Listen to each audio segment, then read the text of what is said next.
All right, so get this. What if, like, the real key to kind of getting ahead, Yeah. isn't about all those rigid plans and stuff, but about being, like, completely adaptable, Yeah. you know? Interesting thought, right? Yeah. So we are diving deep today into Law 48, Oh, which has some Formlessness Yeah. from Robert Greene's.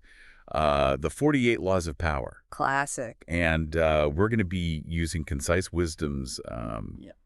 take on this to really unpack it for you.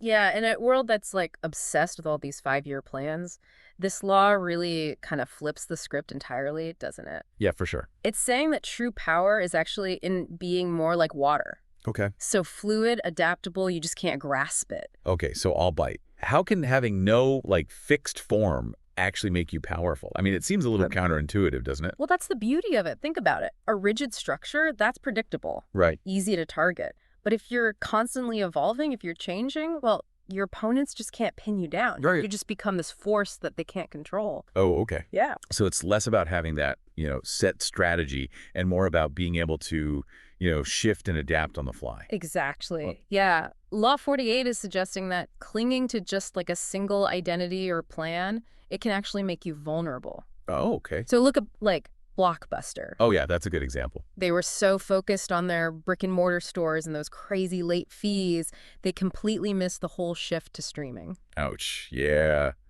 And Netflix, on the other hand, kind of seemed to understand this from the get-go. Precisely. They started with DVDs by mail, Right. but they were ready to completely reinvent themselves with Yeah, streaming. right. That formlessness, right? Yeah. Their ability to adapt to how the entertainment landscape was changing, that's what made them the giant they are today. Yeah, that's a super powerful example for sure. But this idea, this isn't exactly brand new, is it? Yeah. I mean, Concise Wisdom mentioned Sun Tzu's Art of War. Mhm. What's the connection there? It all comes back to that water metaphor. Right. Sun Tzu, he observed that water adapts to everything around it, right? It flows around all the obstacles. It finds that path of least resistance. Mm. And that's how it overcomes even like the most formidable barriers. And like in a strategic sense, that's how you outmaneuver even stronger opponents, So we're talking about strategic adaptability, Yes. not just being indecisive. Oh, absolutely. Yeah. It's about having that clear vision, but being willing to adjust how you're approaching it, as needed. Right. You're not just floating aimlessly. Right. You're navigating the current with purpose. Okay, I'm starting to see how this works, for sure.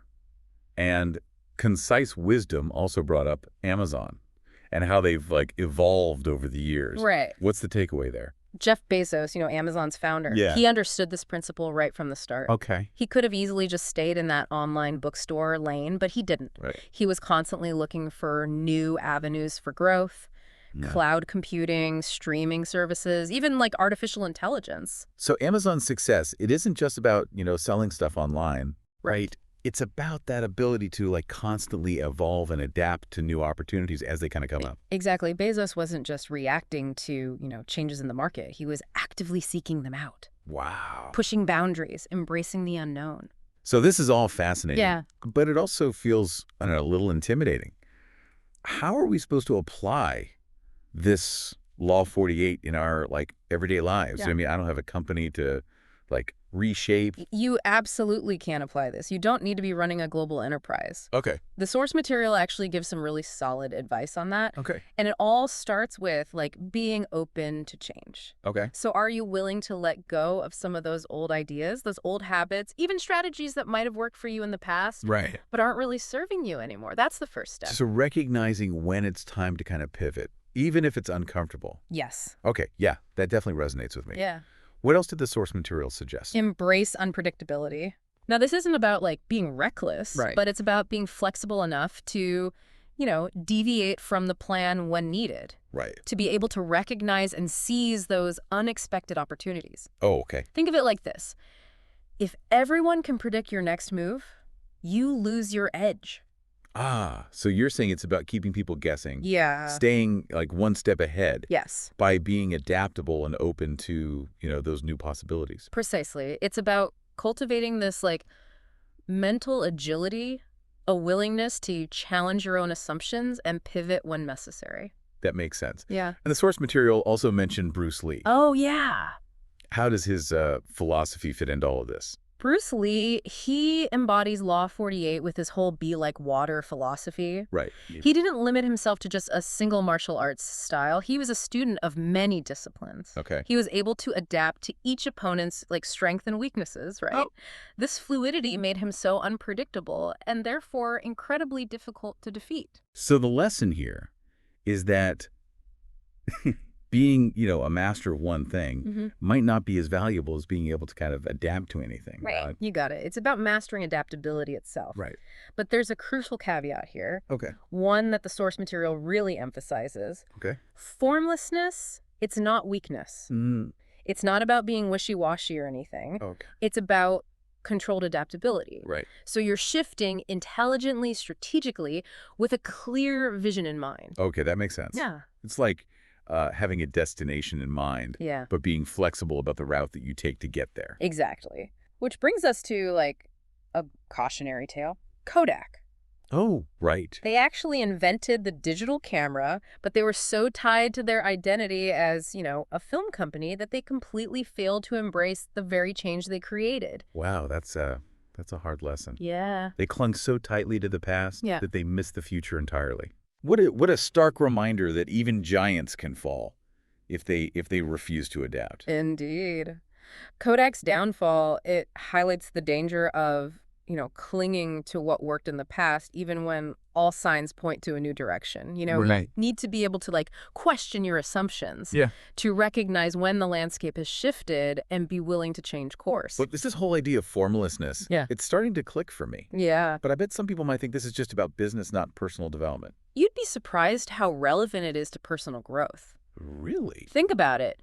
We get so attached to, our identities, our beliefs, our habits. Yeah. But sometimes those very things, they hold us back from actually evolving into who we could be. So embracing formlessness in a personal context, that would mean being open to challenging our own beliefs. Yeah, Shedding old habits, just stepping outside our comfort zones. exactly. It's about recognizing that who we are today doesn't have to define who we become tomorrow. Yeah, that's a powerful idea. So we've seen how formlessness can apply to businesses and individuals. Right. But are there any modern figures who really embody this law? Absolutely. Think about Elon Musk. Okay. He's involved in electric cars with Tesla, space exploration with SpaceX, artificial intelligence with XAI, and even social media with his, acquisition of Twitter. He seems to be everywhere, always pushing boundaries. Right. It's almost like he's defying categorization. Yeah, that's the essence of formlessness in action. Musk, he's not afraid to venture into uncharted territory, to constantly reinvent himself and his companies. Right. And it's this very adaptability that keeps him at the forefront of innovation. So by embracing formlessness, we're not just surviving change. Right. We're actually seeking it out. Yes. Using it to propel ourselves forward. You've hit the nail on the head. Change becomes the catalyst for growth and opportunity. All right, I think I'm starting to see the power in this idea of assuming formlessness. Huh. It's about so much more than just going with the flow. Right. It's about strategically harnessing change to your advantage. And remember, this is just the beginning of our deep dive, right? Right. We've only just scratched the surface of what this law really has to offer. This is already making me rethink a lot of my assumptions for sure. Yeah. What else can we learn from Law 48? There's still much to uncover, but let's take a moment to unpack some specific tactics from the source material for actually applying this law in your life. Okay, this is getting really interesting. Where do we start? Well, let's start with the practical steps you can take to become more adaptable. One of the most important things. One of those important things you say. Okay, I'm all ears. Give me that first step to actually make this work for me. Well, the first step is something we've sort of touched on already, Okay. but it's worth really hammering home. Stay open to change. Okay. And that means actively seeking out new information, different perspectives, Are you challenging your existing beliefs, really examining them, or are you just kind of going with the flow? Yeah, I see what you mean. It's not enough to just passively accept change. You got to be actively engaged in seeking it out. That's the key. You're not just letting change happen to you. You're shaping it, directing it, using it to your advantage. Okay, that makes sense. What's the next step on this path to formlessness? So the next step is about embracing unpredictability. Okay. And again, this isn't about just being reckless. It's about having the flexibility to, you know, deviate from the plan when you need to recognize those unexpected opportunities and seize them. So it's less about like sticking rigidly to a plan and more about having a framework that can adapt to like changing circumstances. Exactly. Think of it like navigating a maze, right? Right. You have your end goal in mind, Right. but you're also prepared to take those detours, explore different paths, Okay. adjust your course as you need to. Yeah, that's a great analogy. You're not just like blindly following a set path. You're constantly reassessing, looking for that best way forward. Precisely. Now, the third step kind of builds on that. Adapting to your environment. Remember Sun Tzu's water metaphor? Right. Yeah. You're flowing around obstacles, finding that path of least resistance. You're not trying to, force a square peg into a round hole. Yeah. This is making me think about how often we try to like impose our will on the world rather than adapting to it. Yeah. It's like we're trying to bend reality to fit our plans instead of the other way around. It's a common trap, and one that Law 48 urges us to avoid. Okay. True power lies in understanding the forces at play and working with them, not against them. So it's about being like more observant, more aware of the context we're operating in and adjusting our approach. Exactly. Now, this next step might surprise you. Avoid fixed identities. Hmm. We get so attached to those labels we give ourselves, the job title, the social role, the personality type, But those labels, they can become cages, limiting our potential. Whoa. I've never thought about it that way. You're saying that clinging to those identities can actually prevent us from evolving and adapting. Think about it. If you're so focused on being, like, the artist Right. or the entrepreneur, you might miss opportunities that lie outside those definitions. Formlessness, it encourages us to explore, like, different facets of ourselves. Okay. To be open to new experiences and possibilities. So it's about embracing the multiplicity of who we are, allowing ourselves to like grow and change over time. Precisely. And finally, learn from those who failed to adapt. Okay. Look at companies like Blockbuster, Kodak, Right. understand why they stumbled, what blind spots they had. Their mistakes can be our most valuable lessons. It's like a cautionary tale, Yeah. a reminder that even the most successful can fall prey to like rigidity. Exactly. By studying their failures, we can avoid making those same mistakes. Okay. We can learn to anticipate change, to recognize those warning signs, Right. and adapt before it's too late. This is all starting to feel less intimidating and more like a roadmap, Yeah. It's like we're given a set of tools to not only survive change, but to actually thrive in it. That's the beauty of Law 48. It's not about passively accepting whatever comes our way, but about actively shaping our destiny through adaptability and strategic evolution. Okay, let's recap those practical steps one more time just to make sure I'm getting it right. Of course. First, stay open to change. Actively seek out new information and challenge your existing beliefs. Got it. Second, embrace unpredictability. Be flexible in your approach and be ready to seize those unexpected opportunities. That's right. Third. Adapt to your environment. Be like water flowing around obstacles, finding that path of least resistance. Okay, I'm seeing the pattern here. Fourth, avoid fixed identities, right? Don't limit yourself to one role or one way of thinking. Be open to exploring all facets of yourself. Exactly. And finally, learn from the mistakes of those who failed to adapt. Use their cautionary tales as a guide for navigating change successfully. Wow, this is a lot to take in, but it's incredibly empowering. Like you've given me this mental toolkit for like navigating change and uncertainty. And it's interesting because we often think of power as something static, Okay, something you either have or you don't. but what Law 48 shows us is that power is dynamic. It's about constantly evolving and adapting to stay ahead of the curve. Think of it like surfing. Okay. You're not just, standing still on the board. Yeah. You're constantly adjusting to the waves, shifting your weight, finding your balance. And if you're too rigid, you wipe out. But if you're fluid and responsive, you can ride even the most challenging waves. So in a way, formlessness is about becoming a master of the unexpected. Precisely. It's about being comfortable with not knowing exactly what the future holds, but trusting in your ability to adapt and thrive regardless. This reminds me of something from the source material. Those who can change, shift, and evolve will always outlast those who cling to the past. Such a powerful statement, and it really gets to the heart of this law. The world is in constant flux. And those who try to resist change, they'll inevitably be left behind.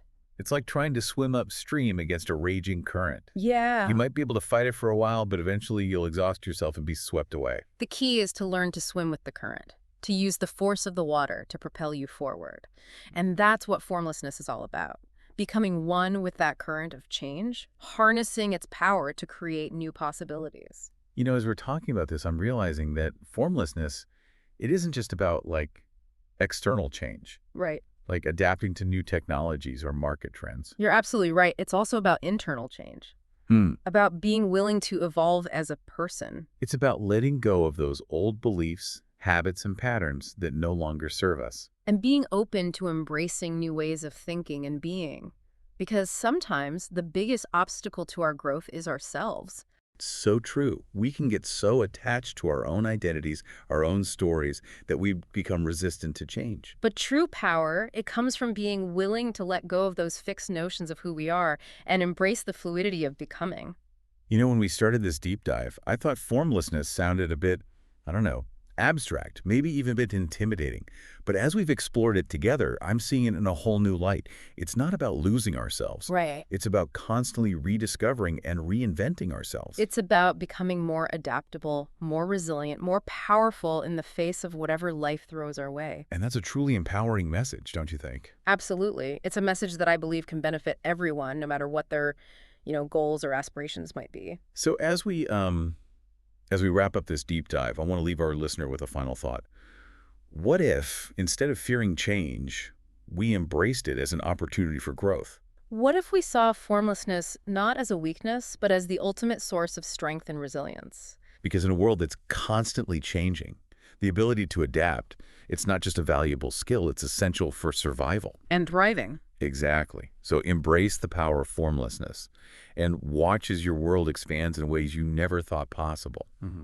You know, I don't know about you, but this deep dive has really kind of shifted my perspective. I went from what even is formlessness to feeling like I've got this whole new like toolkit for navigating, life's ups and downs. It's pretty amazing how a simple shift in thinking can unlock so much potential, isn't it? And remember, this whole exploration, this was based on the material you provided. So we tailored this deep dive specifically for you. Exactly. We wanted to take what you're interested in and really dissect it. Find those like hidden gems of insight that you can apply to your own life. But before we go, I got to ask, what's one key question our listeners should be pondering after this deep dive? Here's what I'd leave you with. What area of your life are you currently resisting change in? Is it your career, your relationships, your beliefs about yourself? What would happen if you loosened your grip just a little and allowed for more fluidity in that area? It's almost like a challenge, isn't it? Yeah, To look at those areas where we're kind of holding on too tightly and ask ourselves, what could be possible if I embraced a little more formlessness here? exactly. And remember, embracing formlessness, it doesn't mean becoming passive or directionless or anything. Yeah. It's about, harnessing the power of change to create a life that is both fulfilling and impactful. Beautifully put. Yeah. So as we wrap up this deep dive into Law 48, remember, Yeah. the power of formlessness is yours to embrace. Until next time, stay curious, stay adaptable, and keep diving deep.